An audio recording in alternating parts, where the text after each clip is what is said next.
Welcome to the Megacast, our live local daily TV, radio, and streaming show looking into all things Michigan. I'm Tyler Kieft.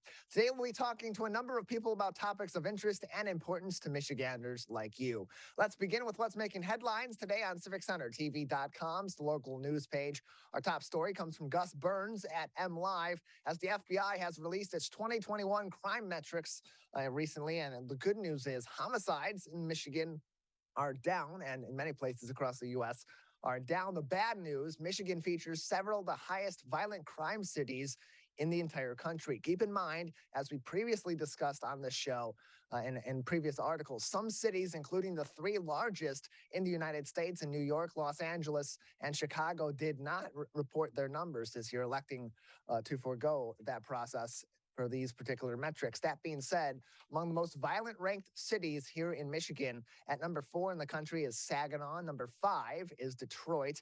Number 10, Kalamazoo. 17th was Lansing. In our local area, 32 was Pontiac. The 42nd ranked most violent city was Jackson. 44, Flint Township. 48, Flint. And 50 was Battle Creek, with Grand Rapids at 56. Even with that being the case, many of the least violent crime-heavy cities are also right here in Michigan. Among those in the top least violent cities were number 5, Independence Township, number 7, White Lake, number 10, West Bloomfield Township, number 13, Orion Township, and 23rd was Shelby Township, and the 27th least violent city in the U.S. was Commerce Township. Also making headlines today on our website, CivicCenterTV.com, on our local news page from Todd Spangler at the Detroit Free Press. Michiganders may soon have even greater access to reliable, high-speed internet across the state. The Biden administration on Thursday announced the state will receive $250 million in funding for cable and other infrastructure to provide reliable broadband internet services to underserved areas, particularly in some of our more rural regions of the state. The funds come from a COVID-19 bill as well as part of the Affordable Connectivity Program. And this program will reach far, affecting almost 70,000 homes and businesses. And of course, we know so many were affected by unreliable or slow internet during the thick of the pandemic, with distance learning for schools and for businesses trying to operate their business and continue to make some sales and make profits to keep their doors open and pay their employees by going entirely to e-commerce. So having this access through this funding certainly going to go a long way to bridge the technology gap in many of our affected communities right here in Michigan. Finally, making headlines today on CivicCenterTV.com's local news page from the Detroit News' Hannah McKay. You're about to be cold. It's not going to be very nice. It's going to be much colder than it's been recently. Today, temperatures certainly feeling much more fall-like, with highs in the 40s and 50s, but definitely not near as warm and cozy as the near 70-degree highs that we experienced yesterday. And if you thought the Michigan State Spartans defense was cold, the weather for the big game in East Lansing may be even colder this weekend, with highs in the high 50s, but lows being near freezing in some areas, and could end up being the first official frost of the season, as we discussed earlier on this week. Luckily, little to no precipitation is expected in the local area until about midweek next week on Wednesday. So grab a jacket, because summer's over and fall is here. So it's going to be a lot colder in many of our regions of the state over the next several weeks. And that begins today and through this weekend. All those headlines making news today on CivicCenterTV.com's local news page, along with links to COVID-19 information and updates from the CDC, the MDHHS, as well as the Oakland County Health Division. We have a great show ahead on this Friday edition of the Megacast. Coming up next, we'll talk pure Michigan tourism with Kelly Wolgamott. That's up next. You're watching and listening to the Megacast. In the face of COVID-19, staying healthy is important. And now the same is true as we face the flu. Influenza has the potential to infect millions, putting lives and the healthcare system at risk. Fortunately, it's easy to protect yourself. The flu vaccine is safe and effective, and with COVID-19 still spreading, it's essential. To see how you can hit this virus head-on, visit michigan.gov/flu. Now that the vaccine is available for children 5 and up, why do you recommend it? Kids are part of the community and they can spread COVID. We're seeing both healthy children getting sick from the virus as well as children with underlying health conditions. They can easily bring the virus home to other people that are vulnerable and make them sick as well. This vaccine can change that and keep children safe. It's essential that your children get vaccinated to protect them, to protect your families, and to protect those in the community around you. Let's savor these moments. Made possible by the COVID-19 vaccine.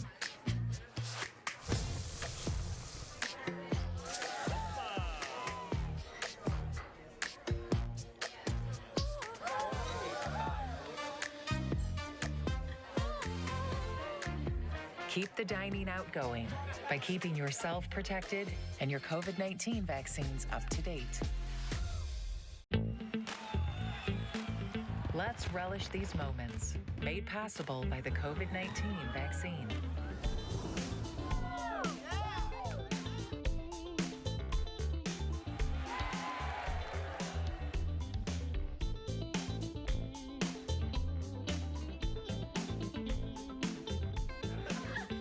Keep the festivals going by keeping yourself protected and your COVID-19 vaccines up to date.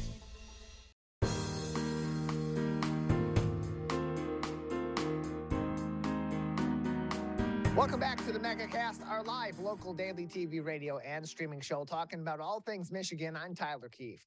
Learn more about our program on our website, civiccentertv.com/megacast, where you'll find more information on all of our partnering stations across Michigan, including My Michigan TV, and find all of our full shows and individual interviews on demand. Joining us now on the Megacast, as we are now in the thick of the fall season, and so many people like to go around, see the colors, but also see a lot of Michigan's history. Here to talk about that and more is Kelly Wolgamott from Pure Michigan, joining us on today's Megacast. Kelly, thanks for being with us today.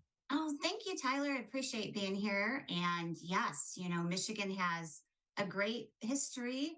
And I think it's really important that, we highlight some of those, attractions around the state that really tell that story of the people that were here before us and left us the legacy. And some of the great history that we have, so much of it in the southeastern Michigan area and the Metro Detroit area, can be found at places like the Henry Ford Museum and, of course, Greenfield Village. Can you tell us about some of those experiences there and some of the new wrinkles that they're bringing in this season to really help people explore, particularly Southeast Michigan's history, but really the history of our entire state? Yeah, so today I have 6 ideas for people to travel around the state, and these happen to be 6 locations that I recently visited as well. So they're fresh in my memory, and they do provide, I think, really a good snapshot of the Michigan history. And as you mentioned, the Henry Ford and Greenfield Museum, wow, what a gem and opportunity for us here in the state, right? Henry Ford was part of the curation of the original museum, and it really brings history alive. So it's not only Michigan history, but it's Americana as well. So there's, museum pieces that really educate you on the history and technology and innovation. Like, for instance, the chair Lincoln was assassinated in. How about the bus that Rosa Parks was on when she refused to give up her seat? And you can actually sit in the same seat as Rosa Parks and hear her actually talk about that experience while you're sitting in the bus. And there's, a lot of historic presidential vehicles as well in the museum. But then Greenfield Village, the historic buildings that line the streets and homes and workshops and labs, belonging to inventors like Edison and the Wright brothers. Truly a gem and great experience for all ages to go visit. Yeah, and there's so many great activities there, too. You think about also the IMAX theater that they have there is another great attraction for those that want to see some of the movies that are making history nowadays. We'd see, of course, the amazing IMAX format, but also explore so much of a variety of different automotive and civil rights and all this other history that is so unique to the state of Michigan and particularly to the Metro Detroit area. They do a great job of that there at the Henry Ford. Another great place to go in Michigan, and actually it's in regions all across the state, are many of Michigan's lighthouses. Many of those historic locations that have a whole great big story behind them.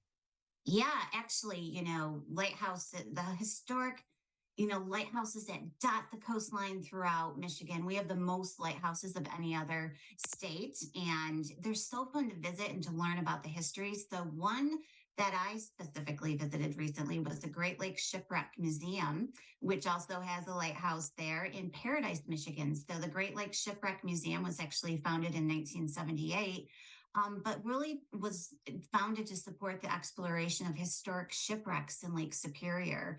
And our fresh water in the state preserves the shipwrecks that we have in the Great Lakes. There's around 6,000 shipwrecks in the Great Lakes. Many of them that you can see from kayaking over or taking a boat over to explore those. But this Great Lakes Shipwreck Museum is truly a gem. Abundant artifacts recovered from shipwrecks in the Great Lakes, including the bell from the 1975 wreck of the Edmund Fitzgerald.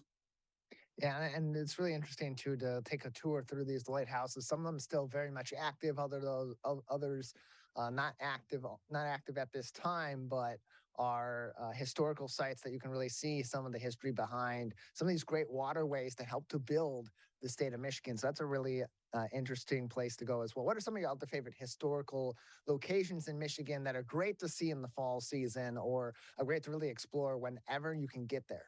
Okay, so I have a few more to share with you. So from Native American history, right? Michigan, we have so much a culture of Native American history here. The Seaman Center in Mount Pleasant, such a great educational experience. The Museum and Cultural Center really provides that learning of the local American history, story, the spiritual beliefs and culture. Really a great setup and great thing to take the family through. Moving up to the UP, I have a couple other spots in the UP. One would be the Quincy Mine Experience in Hancock, which is an extensive set of copper mines owned by the Quincy Mining Company. It's now a National Historic Landmark and part of the Keweenaw National Historical Park. You can walk through the shaft house built in 1908, and you can even go on an underground tour of the mine. Have you been to that, Tyler? I've not been to that mine, but I've heard really good things about it. I know you need to put that on your list. It's a really great experience going into the mine. There is an age limit, so please check their website prior to scheduling any travel plans. But wow, what a great experience to go into the mine. And then once you're in there, you're thinking, wow, I don't know how the miners spent their entire day underground doing this work and the service that they did. So truly amazing. And while you're in Hancock, Houghton is right there, right? They also have a really unique, I think, museum. And I honestly didn't even know it was there until recently I had the opportunity to visit, but it's the A.E. Seaman Mineral Museum of Michigan Tech. And it really talks about the whole history of the UP, the iron industry, in the museum. And it also houses 25,000 different mineral specimens from around the world in Michigan. It's really a fun and unique museum and something that is so family friendly and provides, again, that touch point of the Michigan history. And if you don't mind, I'd like to go to Southeast Michigan again. Sure, absolutely. I really think we have really a gem when it comes to Michigan history, and that's that music. And we can't, not talk about Motown Museum, right? Hitsville, USA. The Motown Museum transports you back to the 1950s, learn about the iconic music history of Detroit's very own Motown style, and see how it connects to the future. You can actually go into the recording studios that Jackson 5 or Stevie Wonder stood in. It's truly a gem in talking about the history of Detroit. We're joined by Kelly Wolgamott from Pure, Michigan on today's edition of the Megacast. Of course, you can find more information on many of these historic locations and different fun and interesting things to do this fall by visiting Michigan.org. Michigan.org for more information. Kelly is the Director of Travel Marketing with Pure Michigan, joining us on today's edition of the Megacast. Of course, you got all these other great common destinations here in Michigan. Of course, the city of Detroit, you mentioned, has so much great history there. as well. Certainly the DIA is a great place for art history, both in the Detroit area, but also worldwide.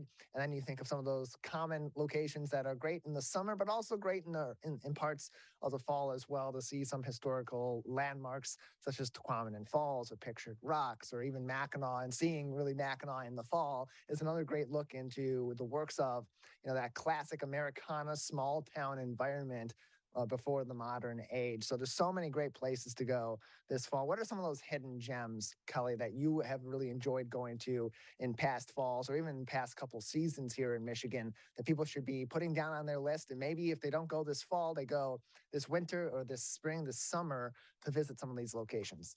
Yeah, no, you're absolutely right. I think the beautiful thing about the museums, right? You can visit them in any season. Yeah. So if you want to get a break and want to go indoors, there's that opportunity in the fall and winter times. But of course, Michigan's out about going outdoors and exploring, right? And the fall colors are still here. There's still a great opportunities to go around the state, even in your car, or just, go visiting the local cider mill.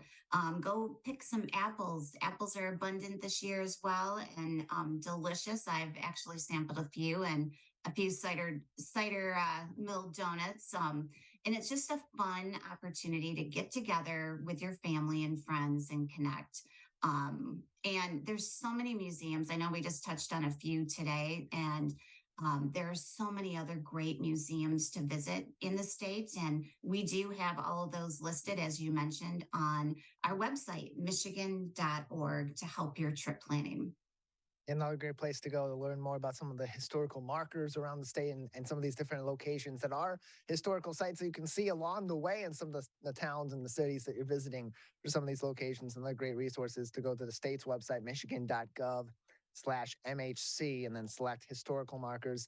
And it'll give you access to a map of historical markers all across the state. So you can find some of those historic lighthouses, these other locations as well. And of course, places you can go in between some of these many great locations that Kelly has talked about today. We're joined by Kelly Wolgamott, the Director of Travel Marketing for Pure Michigan, on today's edition of the Megacast. Kelly, a couple more minutes with you today.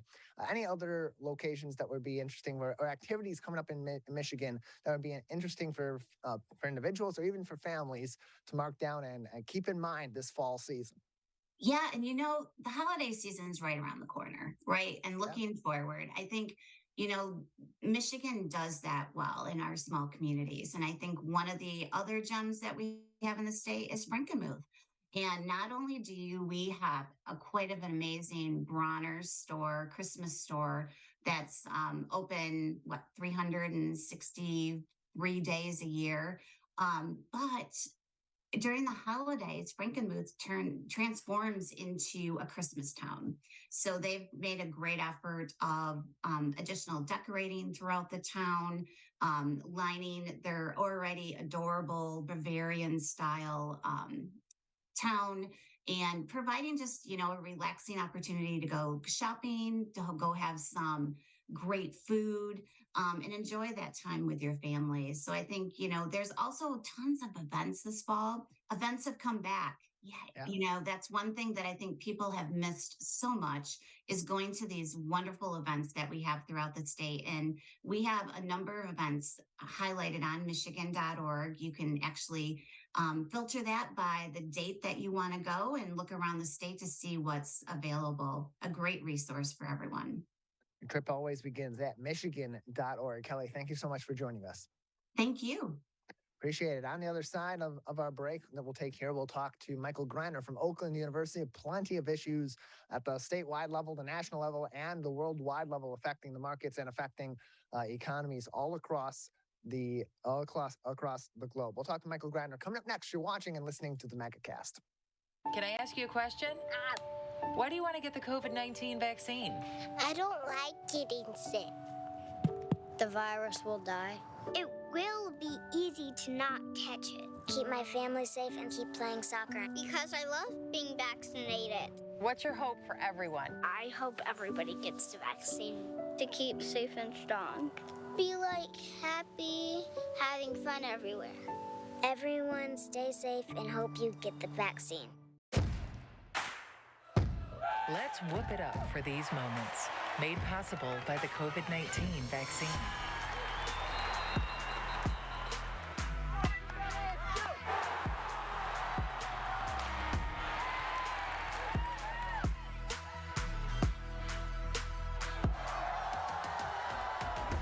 Keep the cheering going by keeping yourself protected and your COVID-19 vaccines up to date. In the face of COVID-19, staying healthy is important. And now the same is true as we face the flu. Influenza has the potential to infect millions, putting lives and the healthcare system at risk. Fortunately, it's easy to protect yourself. The flu vaccine is safe and effective, and with COVID-19 still spreading, it's essential. To see how you can hit this virus head-on, visit michigan.gov/flu. Now that the vaccine is available for children 5 and up, why do you recommend it? Kids are part of the community, and they can spread COVID.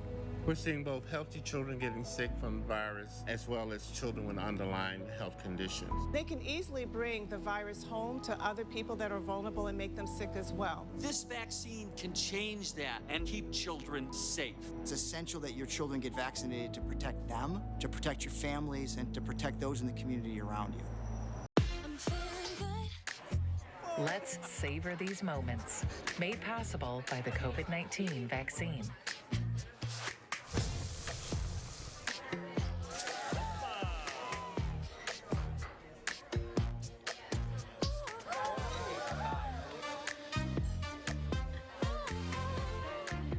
Keep the dining out going by keeping yourself protected and your COVID-19 vaccines up to date.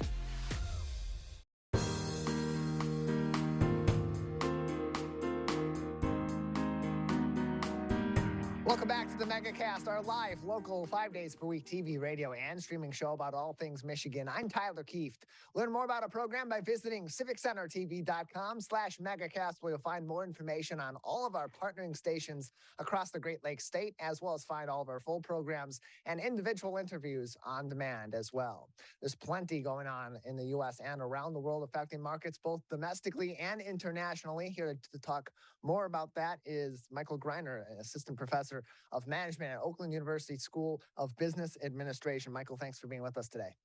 Great to be here. Thanks for having me, and happy Friday. Yes, happy Friday to you as well. Not so happy of a Fridays lately for former Green Bay Packers star Brett Favre, as he's made some pretty bad decisions allegedly over the last several years. So there's a big scandal going on where he had collected funds, allegedly had collected funds for a charity, and then ended up that those funds were then forwarded to his alma mater, to his daughter's school, the University of Southern Mississippi, where she played volleyball to help promote their programs and build some of their programs up. And this is a huge scandal. Over $8 million was forwarded for those purposes when they were meant for an organization that helps affect the poor. Tell us a little bit more about this scandal and just how much fire Brett Favre is under, and others are under, because this goes well beyond just the former quarterback.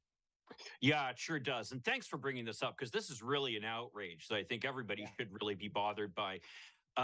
Brett Favre, of course, earned over $140 million playing football, and here he is basically taking money that was meant for poor people. And it's not just, you're right, that the most of it is aimed at essentially a grant to a university where his daughter attends and plays volleyball for a new volleyball stadium. And ironically, he was warned by the university president, as was the governor, that this was not a good source of money. That really what this came down to is Favre at one point had made a commitment that he was going to pay for the stadium. And instead of paying for it himself, he then went to the state and was able to procure these funds with the assistance of the governor and some other people in the leadership of the State House. So this really is a scandal. But as you say, it goes beyond that. He received more than just the $5 million. He also received $1.1 million, basically a check written directly to him for services that he never provided. He claims, of course, that he didn't know anything about where the source of these funds were, but there have been text messages that have been released that have showed that, in fact, he was very conscious of the fact that this wasn't quite kosher. And even if it wasn't something that he knew was coming directly from this fund in particular, he was aware that it wasn't quite legal, because at one point he texted the state administrator for the program asking, hey, is there any way they can find out where these funds are coming from? So he knew what was going on here. And each time he's made some type of excuse for his involvement, text messages have come out that have shown that really he knew what he was doing, he knew it was inappropriate, and he went ahead and did it anyway. So it's really outrageous. And in addition, of course, to the $1.1 million, which he has paid back, to give him credit for that, although he hasn't paid interest, which is demanded by the state, he also got investment into a company that he's a big investor in. So all these things seem so incongruous, especially where these are funds that, again, were meant for the poorest people in Mississippi, which is the poorest state in the country. Almost 28% of children in Mississippi live in poverty. And these are the funds exactly that would be aimed at helping these people. And instead, they're going to help Brett Favre essentially escape from an obligation he'd made to his alma mater. Quite disturbing. But the fact of the matter is, Favre is really just the most prominent face of this, as you point out. Yeah. This goes much deeper. And in fact, there has been an audit that was done by an external auditing company, and they've said that as much as $77 to $94 million were spent inappropriately from this program. So Favre's $8 million, while significant, is still only one piece of this huge scandal.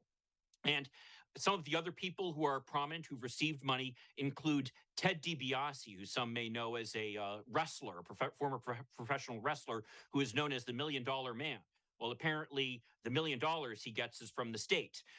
So it really, and there are all sorts of other, in fact, one individual who is in charge of the Department of Health and Human Services for the state has actually been convicted of a crime for his involvement in this. So this is not some minor thing.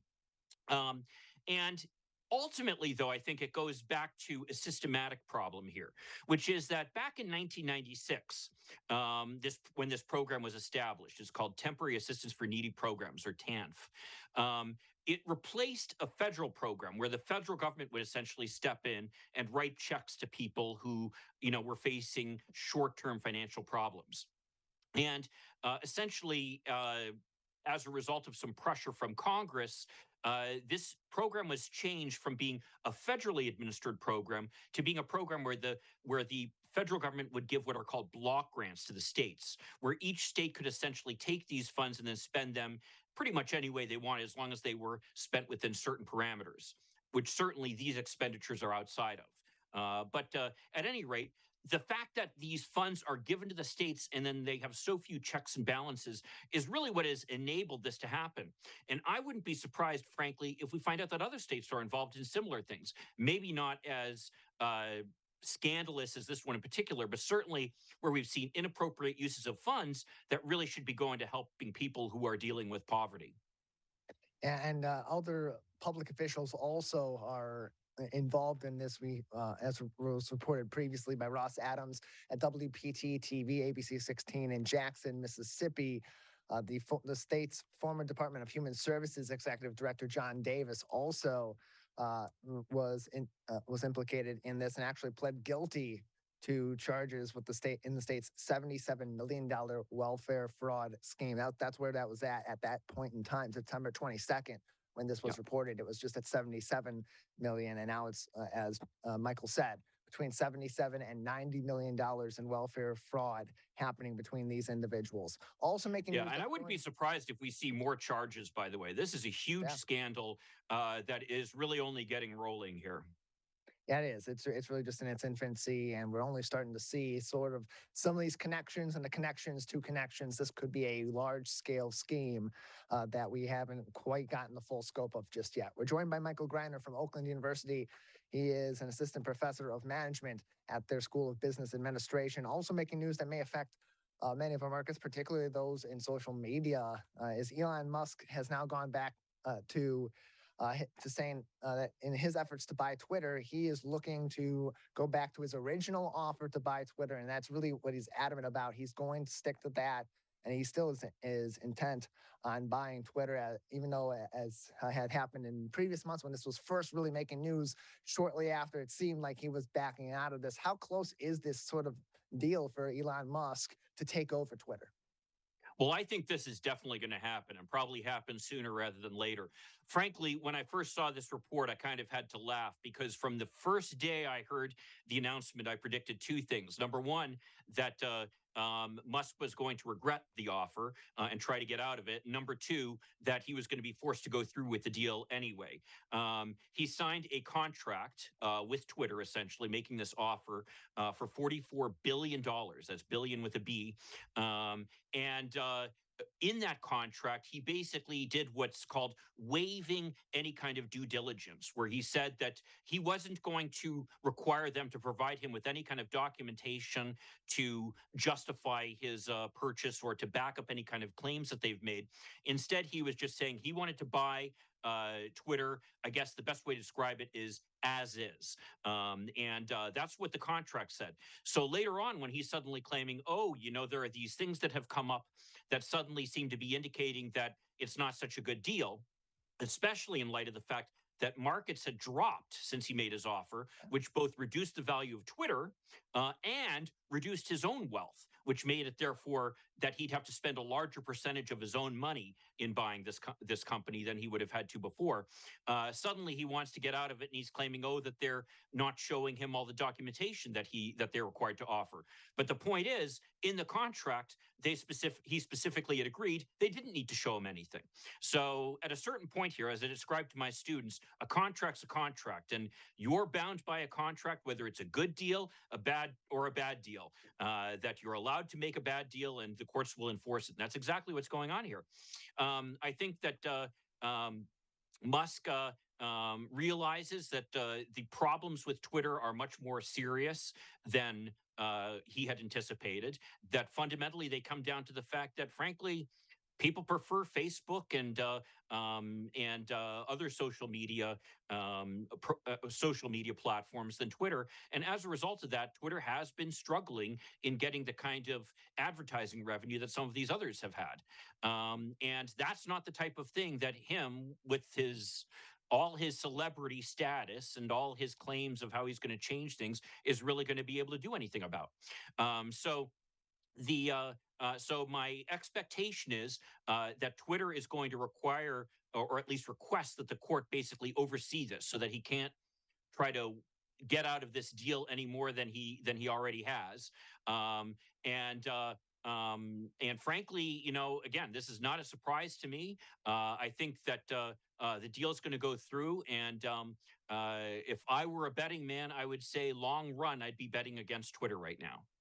We're joined by Michael Greiner from Oakland University on today's edition of the Megacast. Michael, also making news that also involves the courts and will certainly affect the market in the months to come and in the years to come. Donald Trump, of course, under investigation for some of his alleged misuse of presidential records that he had also allegedly had with him in his home in Mar-a-Lago in Florida. And now he's asking the Supreme Court to intervene, particularly to protect certain parts of his personal information, including his finances and his presidential records. Just how you're an attorney, just how far along is this investigation, and what are some of the ways that this investigation should go further? Certainly, if charges are brought against the former president, how could that affect markets here in the U.S., especially as we approach 2024's election season very soon, just about a year away? We'll be talking about presidential candidates on both sides of the aisle. Yeah, great questions. Thank you for bringing those up, Tyler. This is one of those situations where sometimes it's tough to see what's actually going on because there's so much political rhetoric going on both sides. So basically what had happened here is that you had Donald Trump take a bunch of documents with him from the White House when he left and took them down to his home in Mar-a-Lago in Florida. And among those documents was at least 100 classified documents, essentially top secret documents, which reportedly have included things as sensitive as including nuclear secrets of the United States, as well as also the names and other identifying characteristics of some of the confidential sources of informants that we have in other countries, which you can imagine the value that information would have to some of our enemies. and even some of our allies, for that matter. So this is a very serious matter, and apparently the way that it was discovered originally is that the National Archives was looking through the documents that were at the White House after the president had left, and they discovered that certain documents that they knew about were missing. So they kept making requests to Donald Trump that he return these documents that had been taken. And despite numerous requests and despite some appearances of cooperating, each time it turned out that all the documents had not been returned. And in fact, we just heard yesterday that the National Archives is thinking that there's still documents out there that haven't been returned that could include some classified documents. So this is just an unbelievable situation. I don't understand how Donald Trump has caused this problem for himself. You know, why not just give back the documents? But at any rate, the ultimately, after numerous requests, as we know, there was this search warrant that was issued where the FBI was able to go down and essentially look through Mar-a-Lago and find some of these documents. They found, as I said, over 100 classified documents, which have been returned since then. As at the same time, though, they also seized other documents. What the search warrant allowed is for them to seize not just classified documents and governmental documents, but the documents that those documents were essentially filed with, because of the fact that they wanted to show kind of the context of where these were and where these documents weren't being safeguarded in a way that you'd want our things like our nuclear secrets or espionage secrets to be kept. And so all those documents were taken. The FBI is undergoing a review of these documents. And after they have essentially completed the review, then Donald Trump's lawyers file a motion with a court in Florida, essentially asking the court to order this investigation to stop. And the basis that they're claiming is that some of those documents that were seized might be covered by what's called privilege, which means that it should be kept confidential even from the attorneys at the government. Now, the privilege that he's claiming are two kinds of privilege. One is attorney-client privilege, which is really the most sacred privilege we have here in the United States. You know, people seem to think a lot of the time that there are things like, you know, doctor-patient privilege or journalist interviewee privilege or penitent clergy privilege. And the fact of the matter is, legally, none of those privileges actually exist. The one privilege that does exist, though, is attorney-client privilege. And so courts are very sensitive to that.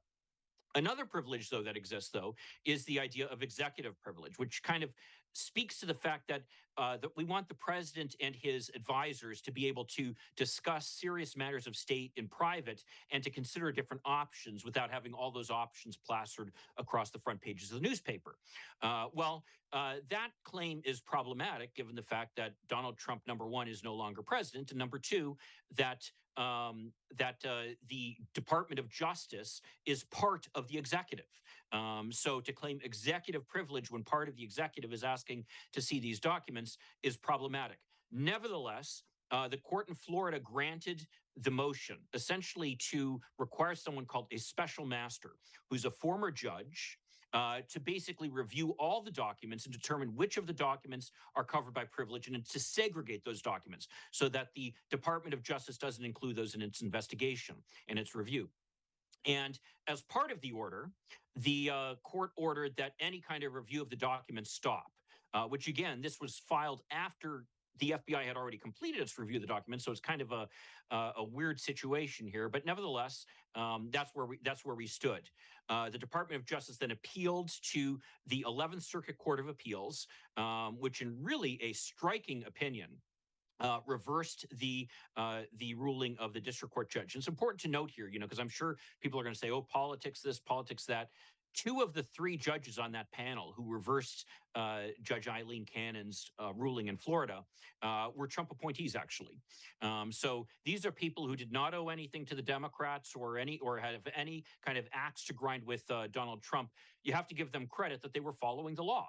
And the law really doesn't give any basis for withholding these top secret documents from the review of the Department of Justice.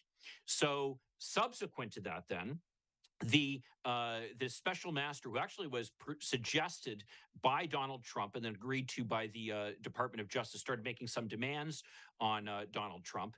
And as a result of that, then they've appealed to the Supreme Court. Now, there's a lot of talk about what this appeal involves. As it turns out, this appeal involves the narrowest of technicalities. The request is simply saying that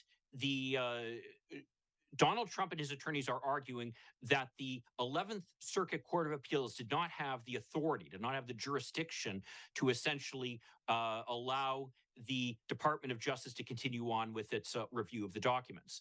That's the only issue that's before the Supreme Court right now.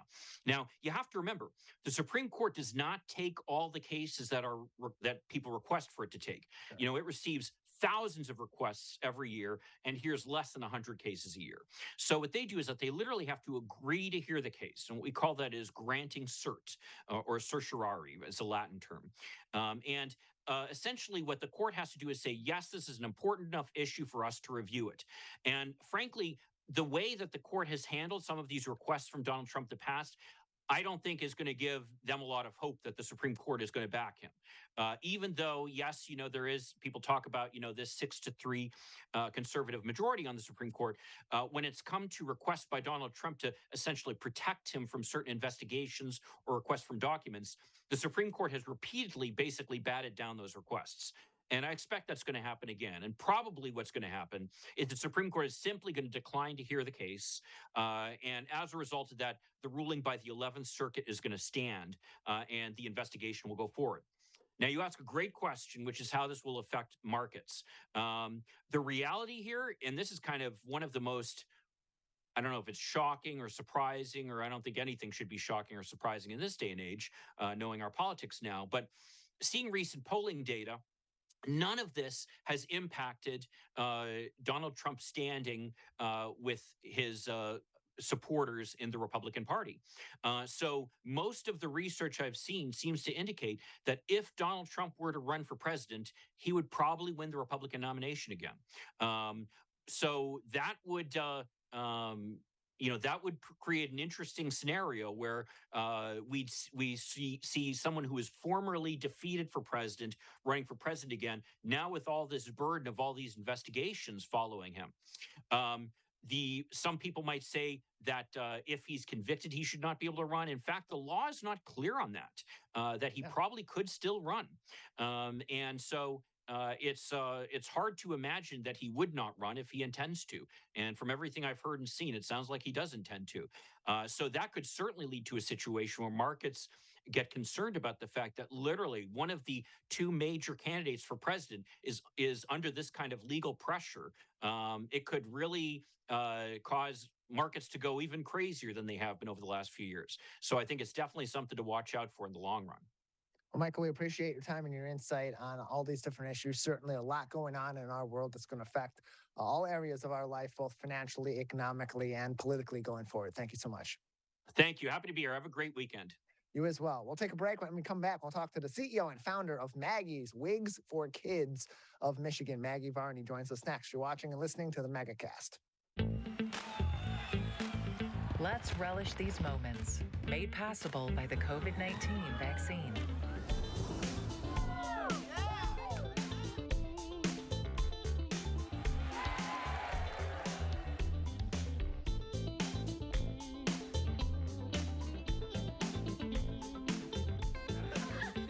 Keep the festivals going by keeping yourself protected and your COVID-19 vaccines up to date. Can I ask you a question? Why do you want to get the COVID-19 vaccine? I don't like getting sick. The virus will die. It will be easy to not catch it. Keep my family safe and keep playing soccer. Because I love being vaccinated. What's your hope for everyone? I hope everybody gets the vaccine. To keep safe and strong. Be like happy, having fun everywhere. Everyone stay safe and hope you get the vaccine.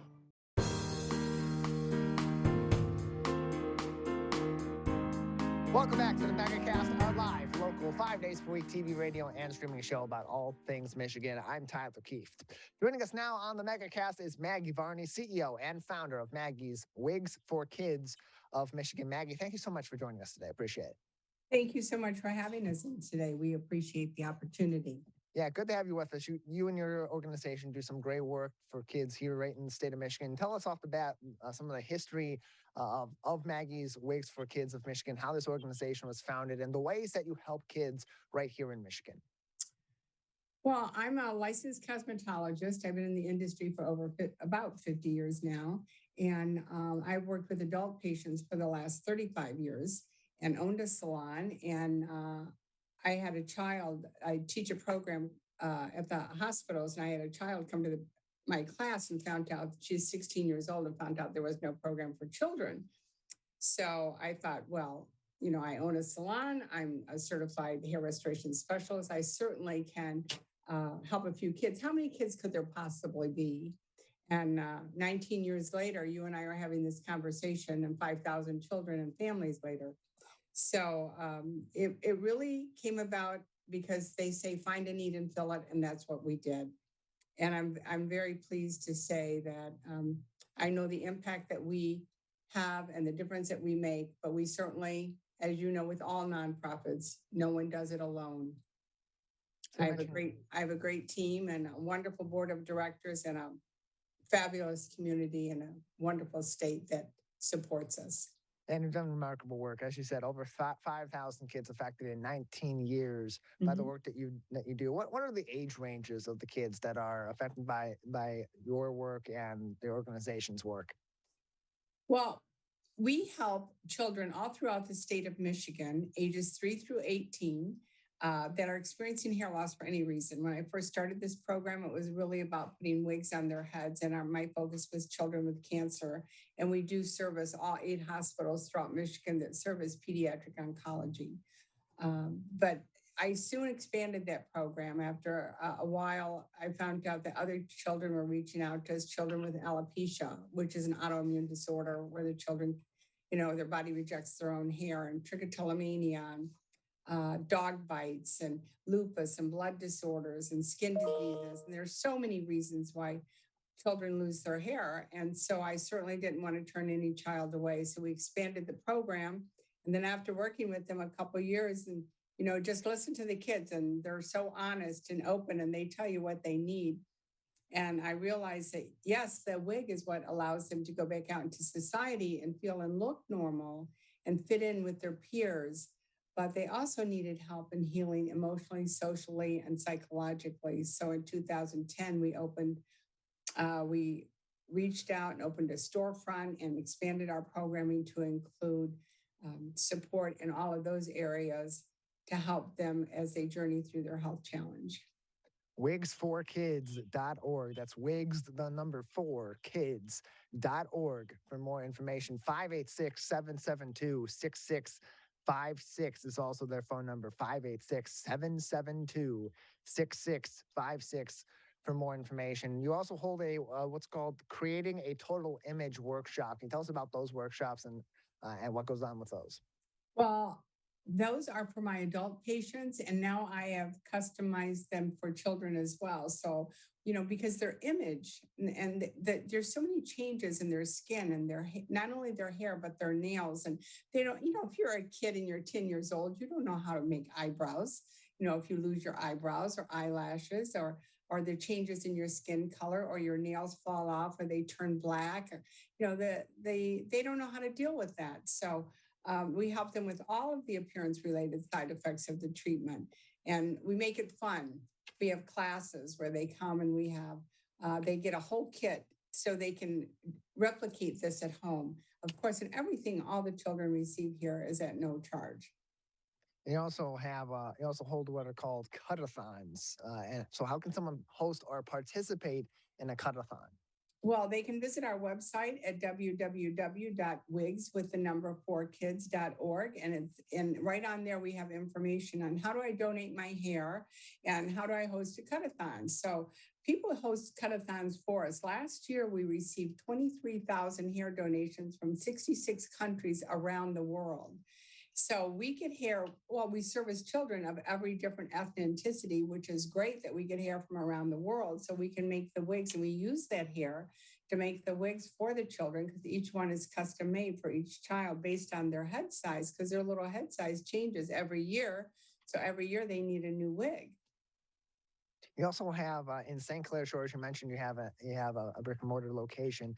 St. Clair Shores is one of your Go Green salons, and of course, I'm Michigan State grads. When I hear Go Green, that's always exciting to me. But this is even more exciting than that. You're doing some great work there. Tell us about the Go Green Salon, and what are some of the ways that this salon actually helps people that are going to be affected by your organization?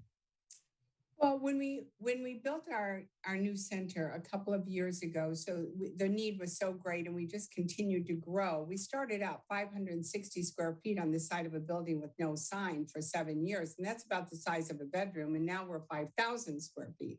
So the program continues to grow, and as the need does. So we want to make sure we can accommodate our children. And inside of Wigs for Kids, people like to come here and have the experience of donating their hair. One is going to be done properly, secured properly, and there are instructions right on our website. So you can take it to your local. You can print that off and take it to your local salon and let them know, because we have over 900 supporting salons that collects hair and sends it to us as well. But inside of Go Green, when they come here, they get a tour of the whole facility. They get to see the wigs and the children that come in and out, if they're here at that time. And inside the salon, we are just a full service salon, but that generates revenue. That, the wigs are free, yes, to the families and the children we serve, but someone has to pay for that. So it is through the kindness and generosity of people who adopt a child and sponsor a child and pay for the making of the wig, because the hair is donated, or we supplement with the income that comes through Go Green Salon. The reason it was important to me to have a green salon was because our kids, their health is compromised. And besides, it's the right thing to do for our world and our environment. So the products that we use, from the paint on the wall to the tile on the floor, everything is green. And all the products that we use, and the children that we give them a full wig kit, and everything that they receive, from the makeup to the skincare to the hair products that they get, everything is green, and they pay nothing for that. And we're very fortunate that we do have, because I'm part of the beauty industry, we also have the support of the beauty industry, who either donates some of the products or gives us a very generous discount so we can afford to supply these for the children, You can find the Go Green Salon at 30130 Harper Avenue in St. Clair Shores, 30130 Harper Avenue in St. Clair Shores, or call them 586-772-6656, 586-772-6656. Maggie, anything else for us about the organization? You got about a minute left that we should know before we let you go today. Yes, if you come to Go Green Salon, you don't even have to be a hair donor. Not everybody. Some people have gray hair and they can't donate. Some people have color treated hair and they can't donate because we don't accept chemically treated hair. But they can still come here and get their professional beauty services, because half of it pays the stylist and the other half of it goes back to the center to help cover the cost of making the wigs. Most importantly, if you guys ever know of a child in need of our services, we make it really simple. They go online, they fill out a 2-page application. We call them immediately. There is no waiting. We get them on the schedule right away, and we see the child. And, please let us know if you ever know of a child in need of our services. We help everyone. We charge nothing, and we turn no one away. Wigs4kids.org is their website. Maggie, thank you so much. Thank you so much. And I also want to thank Share Detroit for this wonderful opportunity, because that's how we found out about you guys. So thank you. Anytime we're out in the media, honest to God, we get tons of calls from volunteers, children who need our services, families. So thank you. Absolutely. We're glad to help. Maggie Varney from Maggie's Wigs for Kids on today's edition of the Megacast. That is going to do it for our shows this week. We'll return next week with new episodes beginning Monday at 10 a.m.